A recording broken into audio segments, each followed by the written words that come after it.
I adopted an older Labrador last month. He's a mellow dog, about 9 or 10, little gray in the face. But the shelter staff said he was well behaved, used to people, and probably had a family once. Something about him made me trust him immediately. His calm eyes, a slow tail wag, and that big, soft head that leaned into my palm like he'd been waiting for someone, waiting for me. He didn't bark when I brought him home, didn't whine, just followed me around like I was already his. I named him Murphy. Things were normal for a few days, peaceful even. Then one night, right after 2 in the morning, Murphy lost it. He started barking from the living room, loud, growling, and vicious. It wasn't a playful bark. It was deep and sharp, like he was warning something. He was pressed up against the sliding glass door, hackles raised, tail stiff. But when I turned on the backyard lights, nothing was there. I thought maybe a possum or stray cat. But it happened again the next night, and again the night after. Always at 2:12 a.m. I started getting annoyed. The barking woke me up every time, and even after checking the yard, I never saw a thing. I started sleeping with a hoodie and slippers beside the bed, just to rush out faster and shut him up. Still nothing. No prints, no movement on the cameras, just a dog gone nuts. I even took him to the vet. Perfect health, no signs of anxiety or confusion. I thought I was losing it. So I stayed up one night, Saturday in the dark with a mug of tea, and waited. Murphy curled beside me, asleep. The house was dead silent, until I heard it. A soft scraping sound, like nails dragging across the back wall. Murphy's head snapped up. He went stiff. Then he bolted to the door again and erupted in furious barking. I followed, heart pounding, and I swear I heard something outside, just beyond the fence. Heavy footsteps crunching through the leaves. I flipped the lights. Nothing. But Murphy wouldn't stop barking for 5 minutes. That night, I checked the camera footage from the yard. I didn't expect much. The night vision usually caught squirrels at best. But at 2:11 a.m., right before Murphy started barking, the footage showed someone. A tall figure, dressed in black with no mask, just a hood pulled tight. They crept along the fence, pausing near the corner of the house. They looked up straight into the camera and smiled. They had something in their hand. They scratched it against the siding. A blade, maybe, or something metal. Then they vanished into the dark. I sat there frozen. I must have watched it 20 times. It wasn't just a one-time thing. The way Murphy barked, he knew. This wasn't the first time that person had been back there. How many nights had I slept through it? How long had they been coming? Had they ever gotten closer? That morning, I installed better locks. I changed my alarm code. I installed more cameras, not just in the yard, but at every point of entry. That night, Murphy didn't bark. I checked the footage the next morning. No one showed up. It's been 2 weeks since then, and I've watched the cameras every morning. Still nothing. But I keep thinking about it. If I hadn't adopted Murphy, if I had kept sleeping through the nights, if that person had decided to take it further, I don't know what they wanted. I don't know if they'll come back. But I do know this. Murphy doesn't bark anymore. Because of the thing he was warning me about, it knows I know. And maybe, just maybe, it's waiting for the dog to let his guard down again. Gate A13 doesn't exist. I arrived at the airport just after midnight. My flight wasn't until 4:15 a.m., but I couldn't sleep, so I figured I'd beat the crowds, get through security early, and maybe grab a quiet coffee. It was dead quiet.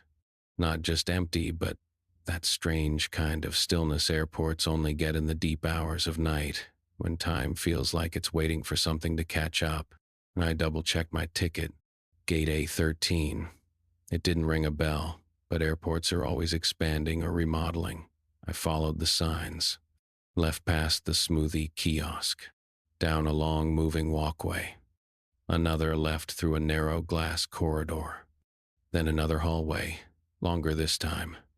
The sign still pointed me forward. I didn't question it. The corridor narrowed. The air felt heavy. You know how modern airports are bright and sterile? This wasn't. This hall was dim. One of the overhead lights flickered in a slow, rhythmic pulse. No music, no announcements, just the faint hum of old fluorescent tubes. I passed what looked like empty shop fronts, with old magazine kiosks, with locked gates, cracked tile, and dusty signage, like this wing hadn't been used in years. But the signs kept saying a 13, and I kept walking. Eventually, I reached the waiting area. Rows of faded chairs, scuff marks on the tile, no windows. The gate counter was empty, no digital signage, just a broken monitor hanging overhead. And the lights? Dim, uncomfortably dim. I sat down, alone, and that's when I heard it. A voice. Not clear, not close. Just the impression of voices, like a crowd murmuring 2 rooms away. I stood, checked the hallway. Nothing. But when I sat again, I heard it again. Muffled laughter, a baby crying, someone coughing. But the hallway was empty. The whole wing was empty. Then the intercom crackled to life. Just static and high-pitched feedback, like an old radio trying to find a frequency that didn't exist anymore. I stood up, backed away. It cut off abruptly.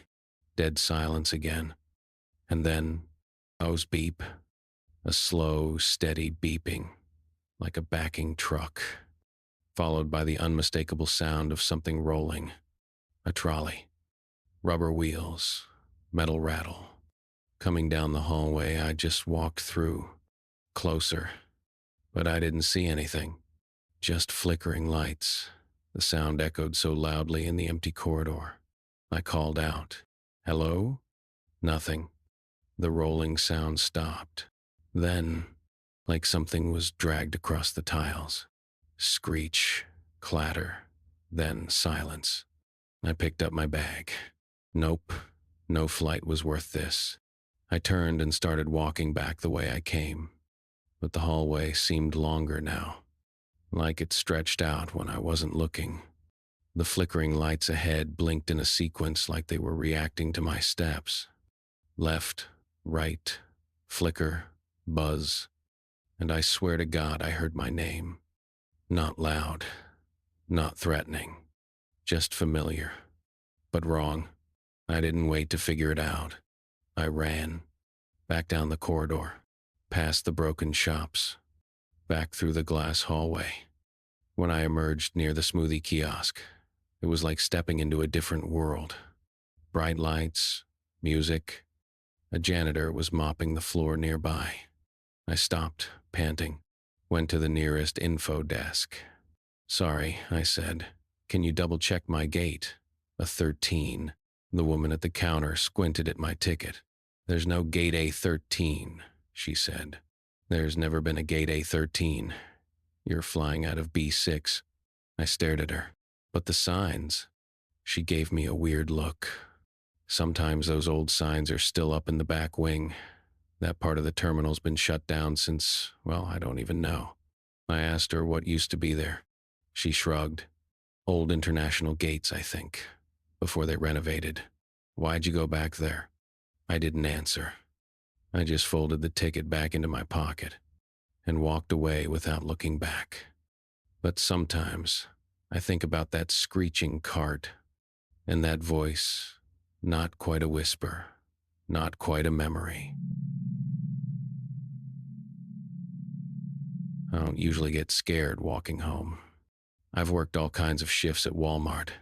Morning opens, late nights, weird split shifts. After a while, the fluorescent lights and dull hum of inventory runs start to blend into one long, shapeless day. But lately, something's changed. There's this car. It started maybe 3 weeks ago, parked at the far end of the employee lot. An old sedan, silver or gray, tinted windows. Nothing that stood out at first, just there. I only noticed it because of how inconsistent it was. Some nights it was there, some days it wasn't. No clear pattern. I figured it was someone waiting on their partner or friend. But then it kept showing up, and more often when I was working a night shift. The first time I got uneasy was about a week ago. I was clocking out just after midnight. Most of the parking lot was empty. My car was parked near the back fence, and that same car was parked 2 rows over, running, lights off. I remember thinking, that's weird. But I didn't want to act paranoid, so I just walked faster. And that's when it happened. The car pulled out slowly, rolled behind me down the same lane. I kept walking. It didn't speed up, didn't honk, just crawled behind me like it was testing me. Then, just as I reached my car, it turned sharply and drove off. No license plate on the front, couldn't catch the back. I sat there in my driver's seat for a long time, just watching the road where it had vanished. I didn't tell anyone. What would I even say? Some guy followed me but didn't actually do anything? Still, I started paying attention. Over the next few shifts, I noticed something that made my stomach knot. The car didn't miss any of my night shifts. Not one. It was like whoever was driving it knew my schedule. Not just that I worked nights, which nights.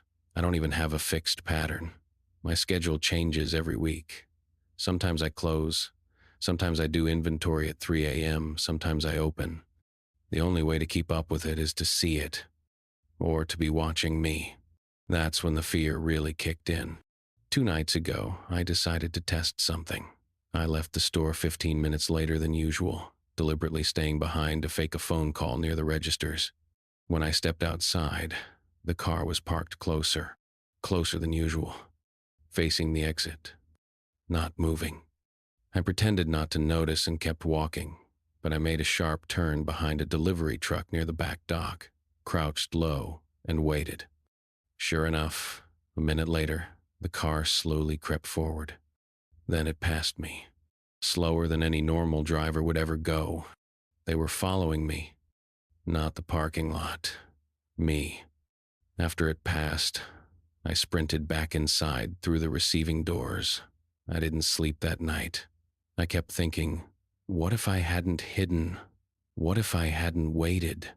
Now it's tonight, and my shift's almost over. I told my manager I wasn't feeling well and asked if I could clock out a few minutes early. She said yes. I just checked the window behind the break room. The car is here. Again. Only this time, it's closer. Right at the edge of the lot. Headlights off. Engine running. I'm sitting in the break room, pretending to scroll through my phone, but I'm shaking so bad I can barely hold it. I don't know what to do. Call the cops? What will I say? There's no crime, no name, no face. But the feeling I have in my gut tells me one thing. If I go out there tonight alone, I might not come back.